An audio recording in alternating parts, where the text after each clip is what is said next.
제가 어느 정도냐면 2011년형을 아직도 몰고 다니고 있습니다. 14년 됐죠? 심지어 중고로 샀어요. 저희 동네는 그 비싼 차들이 되게 많거든요. 근데 딱 봐도 너무 티가 나게 앞에가 좀 긁혔어요, 차가. 근데 제가 그거를 페인트를 사가지고 살살살살 발랐는데 정교하게 바르지 못해가지고 티가 좀 나더라고요. 근데 그래도 끌고 다녀요. 그렇게 버리는 게 좀 아까워가지고 잘 못 사요, 새로운 물건을. 아, 마이크도 그래가지고 버리기 너무 아깝잖아요. 그래서 그냥 쓰고 있습니다. 반갑습니다. 방송하면 한 5명, 6명 맥시멈 찍어봐야 이제 18명 오셨는데 부자 채널에 갔다가 한번 나오니까 이 티가 확 나네. 불편해질 수 있겠다라고 생각한 게 질문을 하면 그 맥락 없는 질문들이 꽤 많잖아요. 중간에 맥락을 끊는 얘기를 누군가가 하게 되면 근데 지금은 그런 사람이 하나도 없는데 3% 나갔을 때 댓글들 이렇게 열심히 보진 않는데 거기 계신 팀장님이 반응 좋다고 막 해주면 제 눈에는 이제 좋은 게 눈에 띄는 게 아니고 이상한 거 그게 악플 이런 건 아닌데 이상한 것들 있잖아요. 그 뭐냐면 이제 그 어떻게 설명해야 될까? 자신이 가진 선입견이 있는데 그 선입견을 기반으로 그냥 찔러버리는 거예요. 그 예를 들면 보통 이런 식의 말투죠. 아, 그거는 이거네. 앞뒤 맥락도 자자르고 모든 것들을 다 축약시켜가지고 그거는 그거네. 예를 들면 퀀트는 저 PER 저 PBR 보는 거네. 아, 그러면 이제 퀀트들한테 미안해가지고 뭔가 답변을 하긴 해야 될 것 같은데 밑도 끝도 없으니까 이거 어디서부터 얘기를 해줘야 될지 그런 사람들이 많이 늘까봐 이제 걱정이 좀 돼가지고 제가 이제 거기에 쓸 에너지가 없다 보니까 그래서 회원수가 늘지 않았으면 하는 개인적인 바람이 좀 있었었어요. 근데 뭐 2,000명 정도야 뭐 그런 걱정할 단계는 아니죠. 금융권 다니실 때는 개발을 취미로 하신 거냐고요? 약간 히스토리가 좀 있는데 제 선택이긴 했어요. 제가 투자 솔루션 퀀트로 이제 시작을 했어요. 팀에서 하는 일이 솔루션 쪽에 좀 가까워가지고 각 부서별로 돌아다니면서 ETF도 하고 채권도 하고 뭐 주식도 하고 뭐 연기금 요런 데다가 모델 같은 거 연구해주고 개발까지 뼈대 정도까지 만들면 이제 실제 개발자들이 있거든요. 중간 가교 역할을 하는 부서였어요. 실제로 굉장히 많은 일들을 하고 있는 거죠. 모델링도 하고 개발하고 저희 선배분들이 되게 뛰어나신 분들이 많아서 이 팀에 주니어로 입사를 했었죠. 입사를 했었는데 3년 만에 없어졌어요. 이런저런 저런 이유로. 그래가지고 저는 펀드 매니저가 돼버렸습니다. 하던 일이 이거였잖아요. 매니저가 됐는데 저는 이제 그 환상이 있었거든요. 각종 자산들에 대한 공부도 하고 모델링도 하고 이때 운 좋게 데이터베이스, 글로벌 데이터베이스도 도입을 한 기회가 생겨가지고 프로젝트를 몇 가지를 했었는데 운 좋은 상태였어요. 되게 운이 좋았던 게 블랙락에서 근무하신 분하고 협작 프로젝트 그리고 악사 로젠버거라고 꽤 큰 하우스 이제 헤드셨던 분이 잠깐 컨설팅 왔을 때 합작 프로젝트에 붙어가지고 이제 프로그래밍하고 만들고 하는 경력을 초창기에 쌓았단 말이죠. 근데 없어졌어. 다들 어디 가시고 그러셔가지고 펀드 매니저가 됐는데 배운 게 있으니까 배운 걸 써먹고 싶잖아요. 써먹으려고 이제 갔는데 생각보다 써먹을 일이 별로 없네. 그래서 그때부터는 매니저긴 하지만 같이 합시다. 내가 열심히 하겠습니다. 하면서 사실은 이쪽에 굉장히 이제 엔진을 제공해주는 역할을 했죠. 이 엔진을 누구한테 제공하냐? 내가 고객이니까. 그때부터 이제 프로그래밍을 더 했죠. 왜? 펀드 매니저가 되니까 이 일을 그대로 하고 싶은데 그 고객이 나 자신이잖아. 이것도 괜찮더라고. 그래가지고 오히려 더 주식 관련 데이터도 모으고 퀀트 모델링도 하고 책도 더 보고 개발도가 했죠. 손에서 놓지 않은 건 제 의지였는데 누가 시켜서 한 건 아니에요. 보통 UI까지 만들진 않잖아요. 근데 저는 만들었죠. 취미라고 하긴 좀 그렇고 그래도 일이랑 엮였죠. 저 덕분에 이제 해외 주식도 많이 투자하게 되고 해외 주식 펀드를 운용을 했었으니까 퀀트 모델이 없으면 어차피 해외 주식 투자를 할 수가 없어요. 불가능에 가까워요. 할 수 있는 사람이 있어야 되는데 때마침 저는 이제 퀀트 모델 프로그램도 있었고 해외 주식을 운용할 수 있는 운용 투자 프로세스들을 이제 갖추고 있었으니까 그걸 이제 받아서 좀 했던 거죠. 해외 주식은 펀드 매니저도 이제 개인 투자가 되니까 그때 이제 해외 주식들 투자를 하게 된 거고 첫 종목이 엔비디아였던 거든 진짜 운빨이었죠. 빚 다 갚고 이제 우리 집에 부채가 없다. 이제부터는 우리 집 재산을 이제 굴려도 되겠다라는 타이밍이 딱 왔을 때 딱 들고 있던 돈이 있었는데 그때 이제 퀀트 모델을 돌렸는데 한 네다섯 종목 정도가 떴어요. 어떤 퀀트 모델이 있었는데 근데 이제 뜬 종목 중에 아는 애도 있고 모르는 애도 있는데 엔비디아는 제가 아는 애잖아요. 나는 AI로 석사 논문을 썼거든. 그러니까 아는 놈이네? 반갑다. 해가지고 몰빵 쳤죠. 그때는요. 다시는 그런 종목을 발견한 적이 없습니다. 퀀트는 일반인들한테는 보조 수단이에요. 데이터를 그렇게까지 뭐 엄청나게 완비할 필요는 없으니까 좋은 툴이 있으면 그거를 그냥 사용하시면 돼요. 인베스팅닷컴만 가도 스크리너 정도는 보면 이제 마켓에 들어가서 스탁 들어가서 여기 스탁 스크리너 이런 거는 요새는 기본적으로 탑재를 하니까 아 이거 데이터 정리 안 한 거 보소 이놈들. 예. 미국 주식인데 이거 데이터 정리를 안 해가지고 애플이 여기 있네. 지금 얘가 더 시총이 애플보다 크다고 지금 데이터가 뜬 건데 하여튼 이거 빨리 정리할 줄 알았더니 정리를 아직도 안 하네. 아무튼 뭐 이게 각종 조건들을 이제 입력할 수가 있잖아요.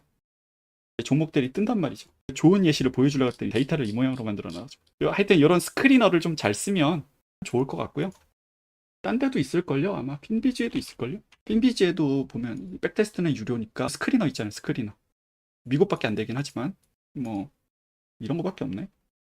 네, 여기는 그 추천해주고 싶진 않네요.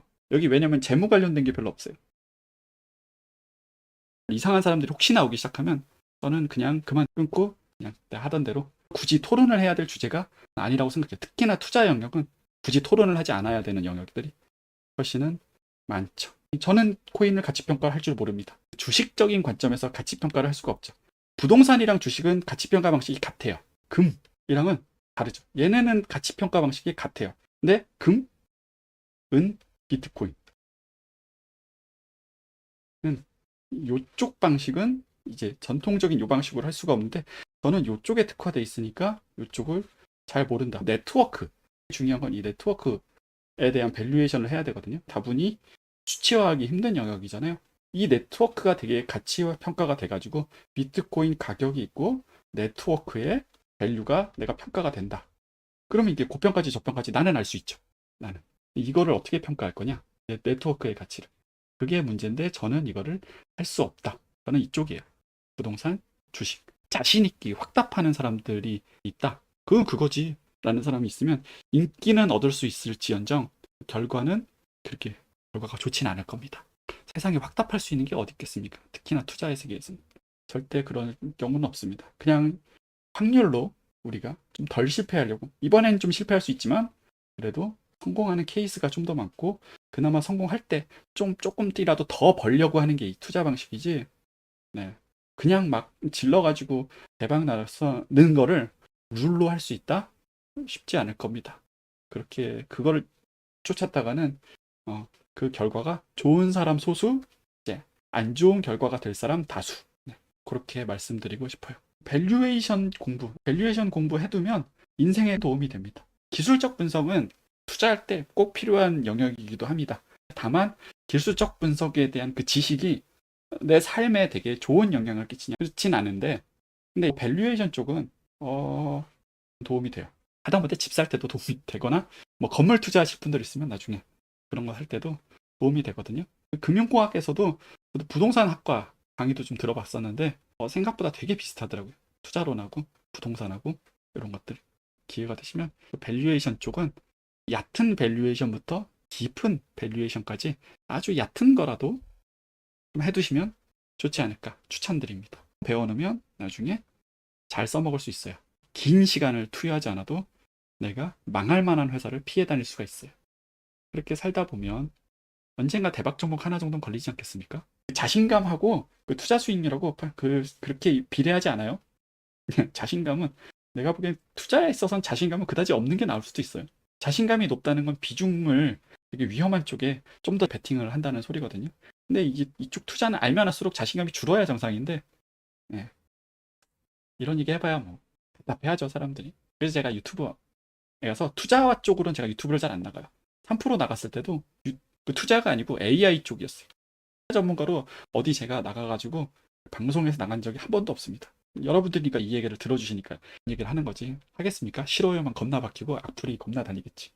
굳이 답변하고 싶지 않은 이거니까 이거 아니야? 라는 식의 얘기들이 많을 텐데 거기에 굳이 에너지를 쏟을 이유가 없잖아요. 저는 투자 자문가도 아니고 투자 컨설턴트도 아니고 이제는 남의 돈을 운영해주는 사람도 아닌데 거기서 얻는 이득이 없는데 뭐 굳이 그럴 필요 있겠습니까? 그냥 내 얘기 들어주시는 여러분들 같은 분들이랑 대화하면 되죠. 매도 타이밍은 어떻게 잡냐? 확실한 거는 점수의 원칙상 그 점수가 떨어지면 팔아버립니다. 점수는 그대로인데 주가가 엄청 떨어졌다. 안 팔죠. 점수가 안 떨어졌으니까. 점수가 엄청 떨어졌는데 주가가 엄청 오르는 중이다. 그러면 팔죠. 점수가 떨어졌으니까. 근데 그 점수라는 그 한마디 안에는 되게 많은 투자 이론들이 들어가 있긴 해요. 각종. 그리고 그 안에는 정성적인 내용도 포함이 되고 있고요. 체크리스트 같은 거죠.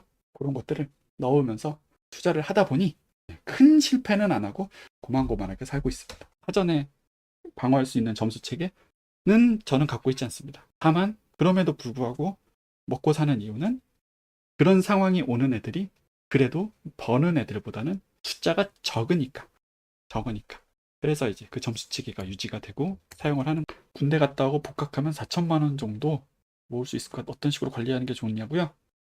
저는 그렇게 생각합니다. 투자는 공부로 하고 투자하더라도 다 늦기보다는 나 자신의 몸값을 높이는데 쓸 수 있다면 좋지 않을까요? 공부할 수 있는 기회가 있으면 그것도 좀 하고 내가 하고자 하는 전공과 그쪽이 있잖아요. 그러면 그쪽에 투자하는 게 좋지 않을까. 저는 그렇게 생각합니다. 투자는 나중에 여유자금 생기고 시드머니 생기면 그때 하셔도 늦지 않아요. 대신 이제 지식을 좀 갖춰놓은 상태에서 해야 되는 거죠. 누군가 20대 후반이 와가지고 트레이딩에 되게 관심이 많다. 직업은 프로그래밍을 한대. 트레이딩 관심이 많아서 트레이딩 쪽 공부를 열심히 하고 있다. 그러면 저는 그 친구가 제가 아는 동생이다. 그러면 트레이딩을 그만두고 코딩 공부에 올인을 해라.